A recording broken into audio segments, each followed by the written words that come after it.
Hello, welcome to a conversation I just had with Theresa Gutierrez, a writer and a shaman.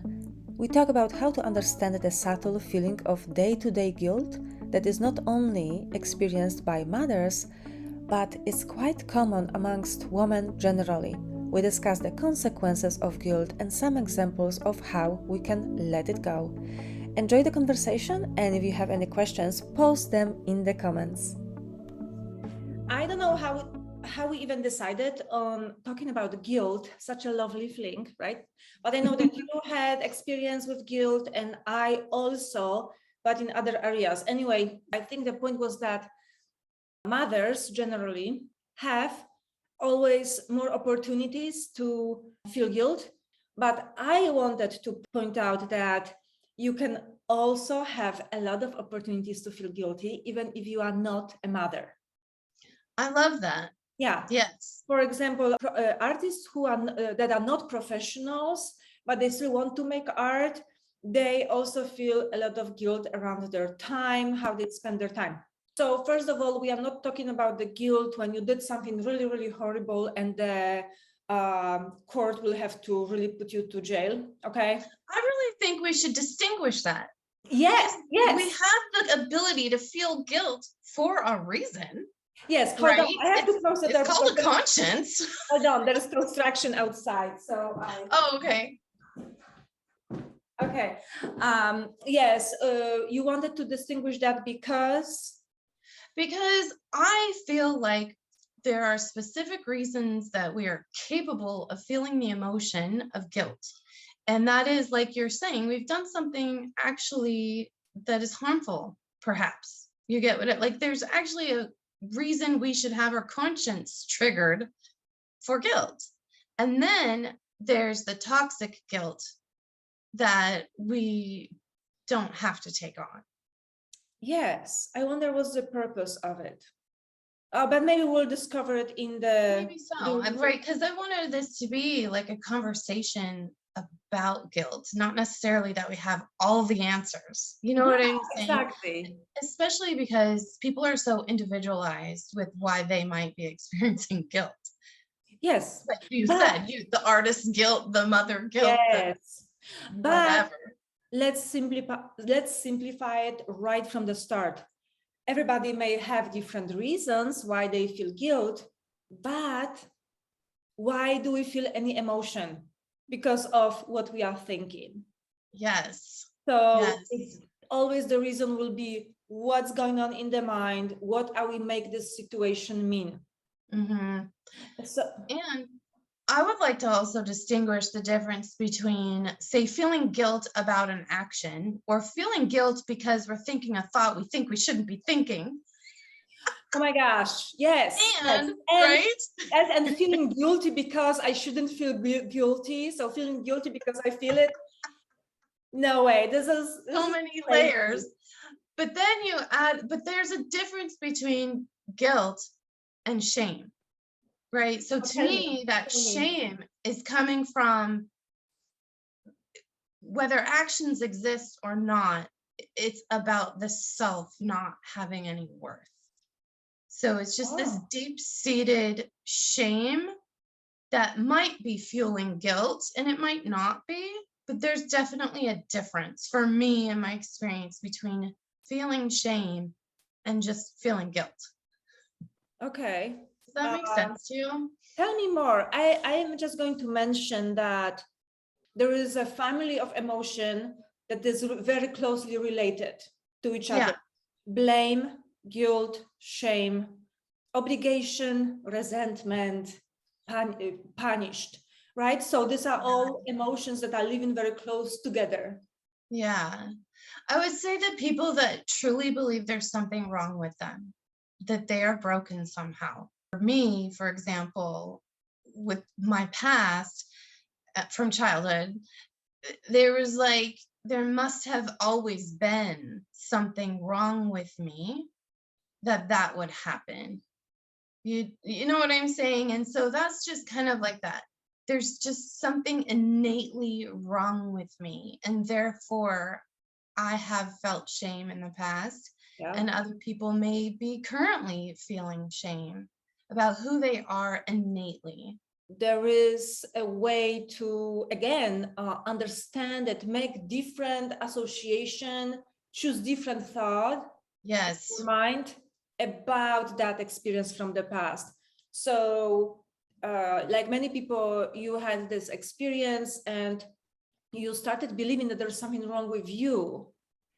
But then when you take a step back, you are completely worthy as you are. You just happened to be somewhere where you were part of somebody else's mental model that was sick, right? And that person took their action from their negative feeling. The action was negative, and you happen to be there. Yes. But it doesn't mean anything about you. It's one thing to say it intellectually, and it's another thing to start to really believe in that. To really believe it. And it's a beautiful thing when it happens, when it really clicks in. And I know some people attach that shame to whatever guilt they are experiencing in their life. And they literally feel guilty about almost everything. Also that. You know what I mean? They walk through life feeling guilty and I'm so sorry, I'm so sorry, I'm so sorry about all the things. You know, you hear them apologizing all the time. Okay. That's one of the signs that they're just carrying too much guilt, and toxic guilt. It's unnecessary guilt. Whereas, like, you know, I committed a heinous crime and I should definitely feel some guilt and make reparations. That's completely different than this mother guilt that we're talking about, or the artists and creatives guilt. Yes. Yeah. Yeah. I got coached on the guilt today, not because I felt particularly guilty, but I wanted to explore how this subtle feeling of guilt can show up sometimes in our lives. So there is guilt. We already know that guilt comes from thinking about the situation, and it comes from the meaning we assign to the specific situation. I know that a lot of people will be very defensive of them having the right to feel guilt. Like, no, you don't know. I should feel guilty, because they think that if they feel guilty, they will create a solution. And what I discovered is that very often we try to create in our mind a solution while we are deep in the feeling of guilt. And what happens is we go to resentment. From resentment, we go to guilt, and you cannot escape the cycle of two main emotions. When I see that happening, I know that we have to go to a specific situation, specific model, and resolve it right there. I definitely want us to go through a mental model. Okay. I'm sure I could give you plenty if you don't have your own. Oh my goodness, I have one. I noticed that we usually have feeling of guilt when it comes to time, how we spend our time, how we share our time, how we steal our time for ourselves, how we want to take our time. And there's always like taking it away from somebody else for me, and then it feels selfish, even though this is my time. And then we can have guilt about money. And interesting part is that we can have guilt about not having enough. I can have a thought, I don't have enough, I should have more, or I have a lot and it's bad in some way. So that's... I love that you brought that up. Not to interrupt you, but I know we've talked about some hand analysis and where guilt is in the hands. And, you know, the money issue is in the same line as the guilt issue. In scientific hand analysis, the left hand carries the mentor. That's the master path side. The Saturn finger is the middle finger. This holds the mentor. But on the flip side, the student path of the mentor is guilt issues. So now you follow that down to the Saturn mound. This is where we find a gift marking in some people that is literally that they have the Midas touch. Everything they touch turns to gold. They are the money creators, money generators. Money is like their gift. But there's Ah, always a flip side to that, the student path, where they actually are living the opposite of everything they touch turns to gold but because then, of the guilt. The guilt and the lack of personal integrity, where what you think matches what you do. Do you get what I'm saying here? okay, but that's not necessarily something that they have to experience. What do you mean, guilt? Yeah. Yeah, of course we don't have to experience guilt. That's, to me, that's the student path. To me, it's a sign. Oh, I'm feeling guilty. What might I be missing? Mm-hmm. You know, like it could be a blind spot, is what I'm saying. Like I might find myself feeling guilty and not even realizing that I'm just triggered in some way in my powerlessness. And I need someone on the outside of me to just point it out. You do realize like the guilt you're feeling is based on this thought you're having. What? I thought that was just true. That's optional. I'm really doing bad. You don't know. I should feel guilty. Yes. Like what? And then there's like this, that energy of I'm going to fight for my right to feel like crap. Yes, yes. I say it all the time in myself as well, right? Yeah. And I have noticed, I listened to your podcast recently about negative emotions. And one of the things I loved about it is just acknowledging that we have a choice to feel this emotion and really process it through. And when I hear people say process emotions, in my mind, it's digesting emotions. The same way we digest food, or a sommelier might taste wine. You know what I mean? They take the time to really smell it, to see it, to taste every nuance. Mhm. And like you were describing in your podcast, let's find guilt. Where is it in your body? Like, like all of that kind of stuff, and really just feeling it and seeing it, experiencing it, tasting it, letting it move around and digest through the whole way through. And not in that moment, not making the emotion mean anything, not making it mean that we shouldn't feel it. And I love that you can compare processing emotion to tasting wine. Yeah. Some people are big wine tasters. Yeah. Yes, and I am not, but then when you make the Me comparison, either. but I Yeah. love that you compare it to tasting, to processing emotions, because then we can look at the emotion, feel the emotion as if some substance that passes through our body. Yeah. And that's it. Yes, and digesting it, digesting it. And when you digest emotion, it just fades away. It flows through it as if it was Right. evaporating. But when you don't taste the emotion, when you don't process it, it goes somewhere to the body. It gets stuck somewhere. Yeah.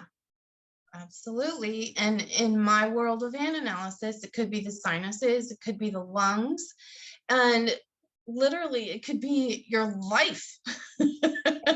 So it's stuck in your body, but it's also stuck in your life. What was that? We know that from traditional Chinese medicine that the emotions go to certain organs when we don't process them, and they create problem in the organ. But you know what? Yeah. One of the most obvious organ or place in the body where emotions, unprocessed emotions, are stuck is our face. Some Wow. people, Yes. because we feel the emotions and there's always facial expression. Some people have anger written on their face. Some people have worry written on their face. That's so true. Yeah. I have a book called Heal Your Face, and he's talking about how food can heal your face from, whatever. But I just thought that was amazing. And then to hear you talk about it in this way is really cool. That we're wearing the emotion on our face. If we don't process it. Yes. So just because the emotion is there on the face doesn't mean that we are doing it wrong. Sometimes we are doing the hard emotion every day as we are going through the Yeah. experience. Yeah. We have to make it really clear that guilt is not one of the useful emotions. Sometimes we have to feel negative emotion because we just have to feel it. We just have to go through it. But guilt, just like resentment, is one of those emotions that is not useful, not productive, on top of being very painful. That's how I feel about worry and overwhelm. Not useful, not productive, not helpful. Yes. So why is it that we are so committed sometimes to feeling it unconsciously, right? We would like the reason for guilt to go away, but we can only truly do this if we change how we think about something. Maybe that's a good moment to give an example. Coaching somebody who wants to write a book. Yes.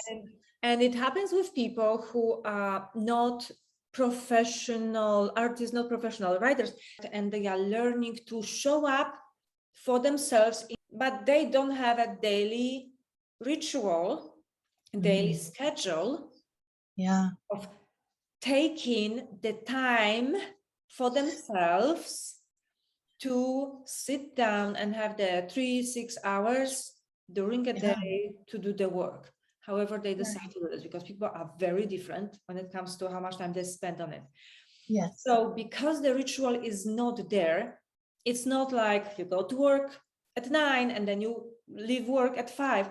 Nothing like that. They are the only ones setting the timer for this.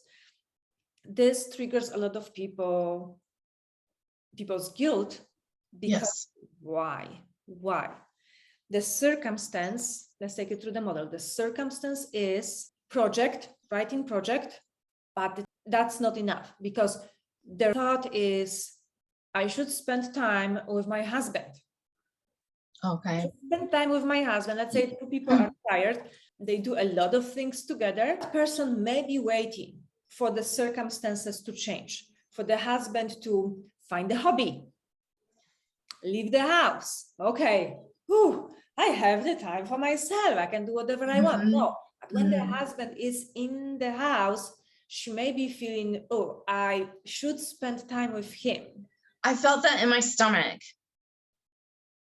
What? Isn't that interesting? You set up the picture. And I felt it it hit my stomach, how she might be feeling.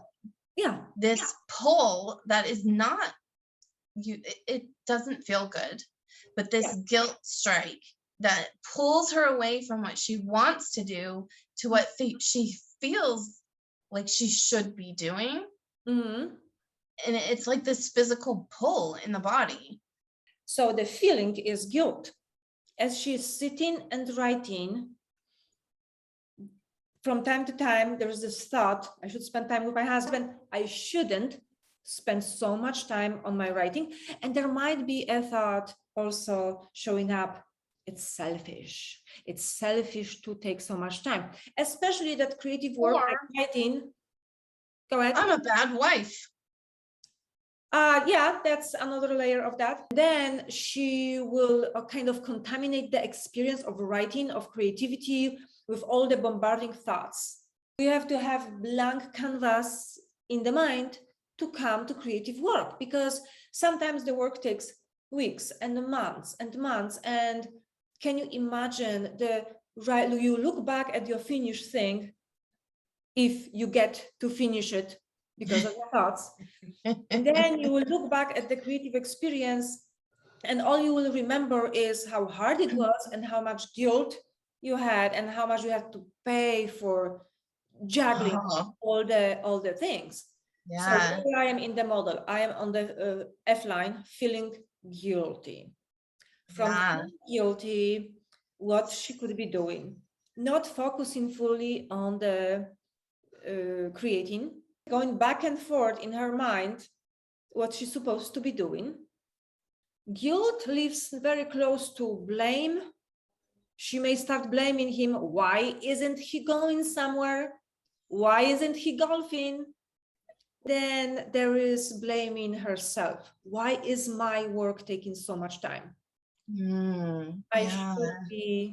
I should be doing it faster, or feeling like she's stealing time from both of them. And what she's not doing, she's not giving herself the space to actually do the work. Yeah. She did that. If she managed her mind, then she would create good creative experience, and she would come back with clearer mind and emotions to interact with the husband in daily life. So the result she's creating, what was the thought? I should spend time with my husband. I shouldn't take so much time for myself. She's taking more time for herself. She's taking more time for this project. And also she's taking away from herself experience of writing that could be much better than this. And on top of that, resentment is going to show up sooner or later, and probably sooner than later. So she also creates a lot of resentment. Now, do you see how this can create this cycle, never-ending cycle of guilt, blame, resentment, guilt, blame, resentment? Yeah, Yeah. I sure do.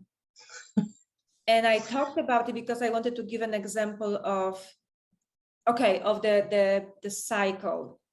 Now people get stuck there, and how do we get unstuck? How do we find the freedom? One of the things I like to do is take a look at that thought, the one or two that are really triggering that feeling of guilt, and close my eyes and imagine who I would be if I was incapable of thinking that thought anymore. Oh my goodness, this is so good. It's so meditative. And you know what I'm saying? Yes. It's such a visceral experience. Yes. You know, and I mentioned feel the feeling, but in cases like this, when the thought itself does not represent the truth about the situation, it's so good to question the thought and see it as a lie. And what you said, that could change completely. It could change everything. Because then you are forced to look for other thoughts that are more useful. Because as we coach people through the digestion of the feeling, they're already seeing all of the results and the behaviors and the results. They're already seeing all of how that is showing up in their life. And then you take that same thought or those two or whatever, and then you ask, all right, who would I be if I literally could never think this thought again? It doesn't exist in anybody's consciousness, but especially not mine. It's not out there. Just to imagine what that would be like. What would that feel like? How would you show up differently? What? I think that's amazing. And I think that personally, I would show up more honestly with a stronger sense of self in a positive light. Like, you know, like myself, my soul self. So for example, you're talking about taking the time to write. I'm going to spend time writing, and we have all kinds of choices on how to think about that. So for me as a mother, my time with myself to write, I could think about it as taking away time from them, right? Which triggers guilt. But instead, if I'm coming with it without those thoughts that trigger guilt, and instead I can no longer think that way about this whole experience, I'm approaching my family from the perspective of, I have this soul body feeling to write. Like, this is what needs to be expressed through me, and I don't know why. Maybe I don't know why, maybe I do know why, but I feel it. And this is what I feel is really true for me, that this needs to get done. I want to do this. That's truth. And you show up with your family with that, of course, I think the result is going to be fantastic because you're showing them what it's like to show up with the truth of you. Mm-hmm. They will eventually learn to honor and respect it, or they won't, depends. But none of that has to do with us. But then you are the one respecting it first. That's your job to give yourself and your task the respect it deserves. And whether somebody respects it or not, you have no control over it. And I think when we first started texting about this topic, I think you mentioned writing. And for me, that triggered my memory of way back in 2009 or 10. That I've got my firsthand reading in 2010, and it was revealed to me that I am a gifted author and speaker to the masses with a special message for the masses. And that alone gave, like, it's like it validated all the feelings I had been having for probably about 10 years. And I had been writing, but I had been writing with a lot of guilt in the field. You know what I mean? Like, hurry, hurry, hurry, because there was all this guilt. When I received the hand reading, that's like, no, you really are an author and a speaker, I felt so validated in my desires. From a soul level. Does that make sense to you? And it just was able for me to help me shift how I thought about myself and this innate desire I have to write. Yes, because then you take the task and you feel you do it from the perspective of, this is for my soul. This is what my soul wants for me. I have to do this because only this way I will find a true fulfillment. This is my soul path. Yeah, it's deeply fulfilling and satisfying for me to express myself in this way, and it takes this much time.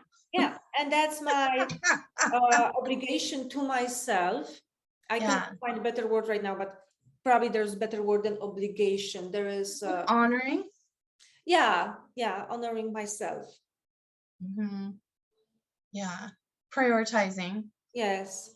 And then when you respect your time for work, for creativity, for writing, what disappears, and it's a big one, is the resentment you have towards the people that are there.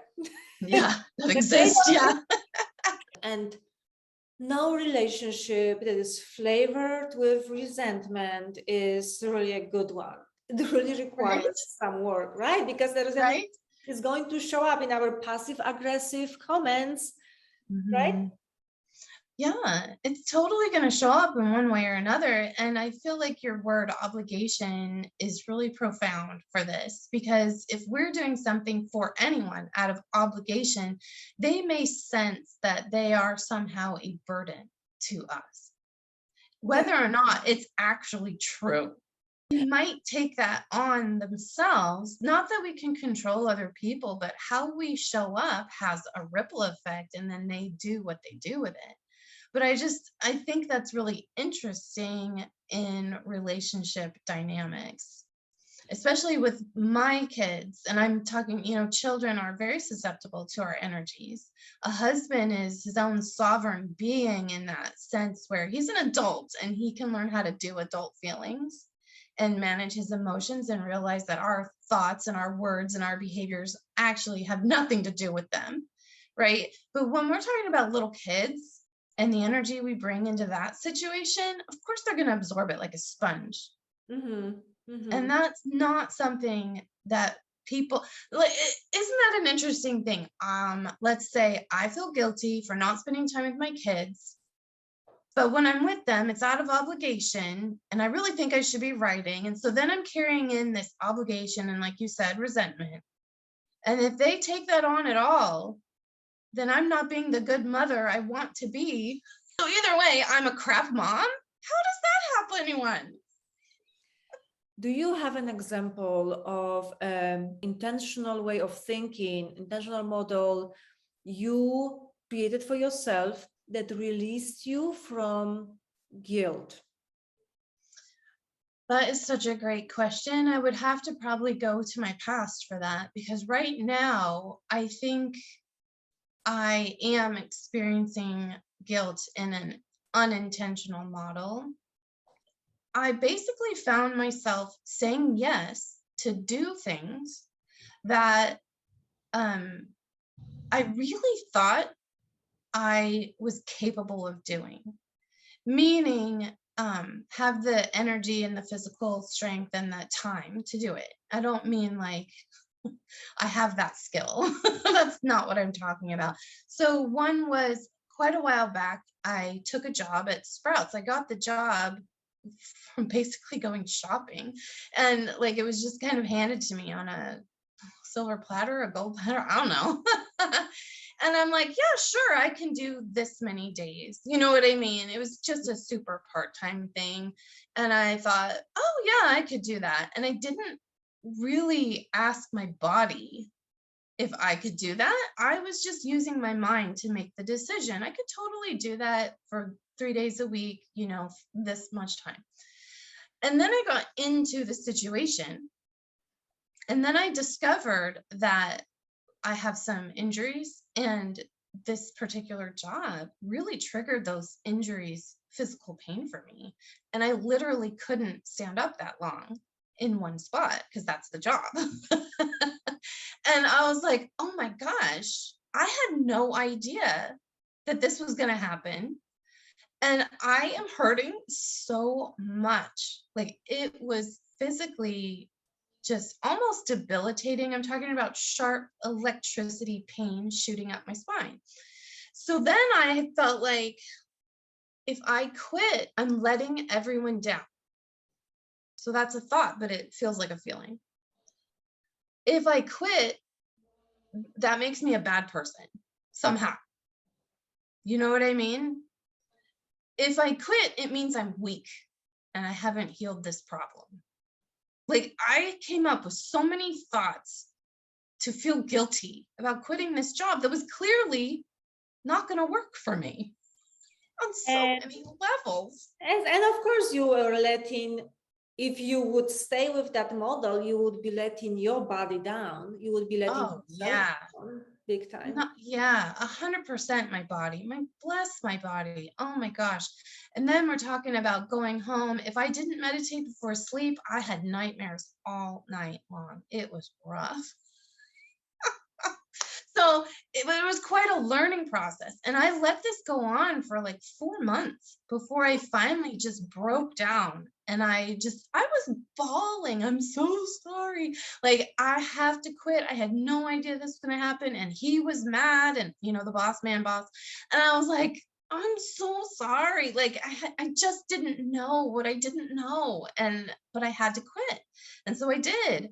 But I felt really, really bad about it the whole time. And here I've been, you know, my daughter lived out of state, and then I'm like, hey, why don't you come back? I can watch the babies. It's like 5 a.m. to 12:30 p.m. Like that's only half the day. I could totally watch the kids, and then I can do my business stuff after. Oh, I did not check in with my body. I only made the plan in my mind. So I said yes, right? I came up with the idea. I thought for sure I could do it. And then I get in the situation and I'm like, uh-oh. I can't do it. I can't do it. Oh, the guilt comes rolling in. And then it's another 4 months of you doing something that your body cannot do because you feel guilty if you say no. Yep. And what is she gonna do? And I'm trying to solve all of her problems, and like, you know what I mean? And I then for me with this particular situation, we add on worry. So there might be a little bit of resentment, but really mostly for me in the child situation, it's worry. With the Sprouts job, that was more of the resentment and anger and frustration. Okay. But with my kids, it's like I'm worried about them. One of the thoughts I use for my own sanity was something I truly believed. And that was that they need someone that can show up when they're scheduled to show up. Mhm. Right. And I was in so much pain. I couldn't be who they needed me to be Mhm. when I was there because I was in too much pain to be my normal sparkly self. Mhm. Oh, And I already have what? a thought. I need to make room for the right person. Yeah. Yeah, that's a great thought. I was just thinking like they need somebody that can actually do the job and show up for it, and I can't. And so I leave, hopefully they will find who they need to find, but it's not me. Mhm. And that actually gave me that helped me to feel like I was being responsible instead of feeling or telling myself that I'm irresponsible for quitting. It Mhm. actually made me feel responsible for quitting. Like that's the Yeah. responsible thing to do in this situation. You're responsible to my own physical health that Mhm. was leaching into my mental emotional health, Yes. and the responsible thing to do for their business so that they could get the right person. You know So what? thank you for bringing that up. That's what I had to When I do for was me. thinking about this, how useless is the feeling of guilt, Yeah. I started thinking, okay, so what would be useful if we, even if you agree that yes, you messed up something, what would be the useful feeling? We already know that from guilt, nothing good will, no good action will be taken. But I found the feeling responsible. Ah, yes. Oh my gosh. Yes. That's Saturn. Middle finger is about integrity and responsibility. Mm-hmm. That So is so amazing. what can I be thinking about the situation to feel responsible? Mhm. And if I really feel so guilty, then apparently there's some punishment Right. coming, Right. because guilt implies punishment. Then maybe I could prevent something or remedy something. And when I feel responsible, then I take different actions, most likely more useful actions that lead to a solution. Yeah, absolutely. And honestly, really trusting that in this particular situation, right? Because I don't know about the husband wife sort of situation, but in this situation I'm dealing with right now, trusting that my uh, physical, mental, business, whatever the aspects are that are making me feel like we need to change things, like this is not going to work for me, right? Trusting that something else is even better for them, Uh-huh. Mm-hmm. that is going to work out for the highest good for them, my kids and Yeah. my grandkids, Yes. and for myself and my purpose Yes. for being on the planet. And that, and how uh, we can really find a lot of support for this, because if we do something out of resentment and obligation, then that action is not really showing, not really helping us to Mhm. show up fully. But Right.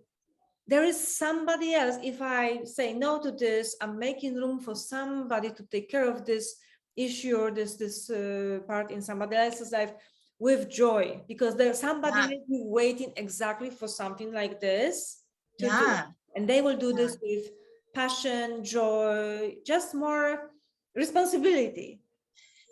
Yes. That is amazing. I love that. But, it really does take opening up to new thoughts to find the highest frequency of solutions. You know what I Highest mean? Like frequency when of we, solutions, yes. yeah, because of course we have the guilt mind and the obligation and the burden and the resentment. We have those blaming whatevers, all those feelings, the thoughts and feelings. And that's a specific frequency that we could create solutions from, but they not they're probably not going to work out for the highest good, as it would be starting to create these other thoughts, right? Like I did with sprouts, for example. Like, you know what? It's actually the most responsible thing I could do is to let go of this job so that somebody else who's a much better fit can do it, Mm-hmm. right? Like that feels good. And that, I have a lot less to do with their solutions, but that helped me feel good about my decision. But with my family, really allowing myself to believe all these thoughts that we've been talking about that have helped us, she is now finding solutions. She's put things in place that are going to change things sooner than later. Does that make sense? Yes, sooner than later. Yes. So Mhm. we give somebody a heads up, hey, I will not be able to help you, and they have more time. We give them more time to find solution. If we Yeah. keep going and keep pushing out of guilt, then what may happen, we will collapse, right? And Yeah. then they will be stuck with a collapsed body and a problem to find somebody. Right. Yes. Right. And now that the solution she's finding, they're really triggering new thoughts for me. Like, oh, wow, I can see how that could really benefit my daughter and my granddaughter, for example, or whatever the situation is. Mhm. And so it's really wonderful to let somebody else come up with the solutions Yes, and they know better. and not take Yes. it on myself. Right. Yes. So that's been really fun. What I want to end it with is it doesn't mean that when we work through all of the thoughts, when we coach ourselves, that we will eradicate guilt completely from our lives. No, guilt is one of those zillions of feelings that is available for us to feel because we have the human brain and human life. What we can do is when we feel it, not panic, but instead just notice, oh, this is the moment to feel guilt. Oh, I just recalled this is what guilt feels like. And not panic, not buy into this, just observe this is how Yeah. it feels. And right after that, look at the responsibility. Okay, so if I feel this, check if that comes from a truthful thought, from a thought that represents the truth. And if yes, then we always have the option to remedy the situation and start acting out of responsibility. And that requires some vulnerability sometimes, but it's much better resolution than tormenting ourselves for days, weeks, and months, feeling guilty about something that we said, did, or we should have or should Right. have done. Right. Is there anything that you want to add at the end? I don't think so. I think this has been such a wonderful conversation, though. I think, And you fun know, inside the it, topic. Yeah. I think it's fun. It sounds like it's weird to think that talking about guilt is fun, but I always think discovering new things about the human experience is fun. Mhm. That's right. And, you know, I always notice, the words that we say, they trigger my thoughts about the scientific hand analysis that I do. And I think that's fun. I think it's fun when we can correlate our emotions to our purpose and how this is a place, when we resolve our guilt, when we learn how to manage it and become the person we want to become, right, with our intentional thoughts and thinking, like that helps us, that we're literally developing a skill that will help us fulfill our life's purpose at a higher level, Mm-hmm. right? Because you can only serve so well in your purpose if you're still really buried under guilt. Mm-hmm. Does that make sense? And then you Yes. resolve it at a higher and higher level every time it pops into your awareness. Yes. And It's you a access fabulous higher thing. emotions and you raise your vibration. And definitely your actions coming from better feelings, from higher feelings, will always Yeah. have more impact, always will be better. If somebody likes what you say, they can find you at 11thhourshaman.com. Yes, my Yes. email is also Teresa@11thhourshaman.com. Thank you. Thank You you, very much. Joanna. Thank you for Yes. this conversation. Talk to you later. All right, bye.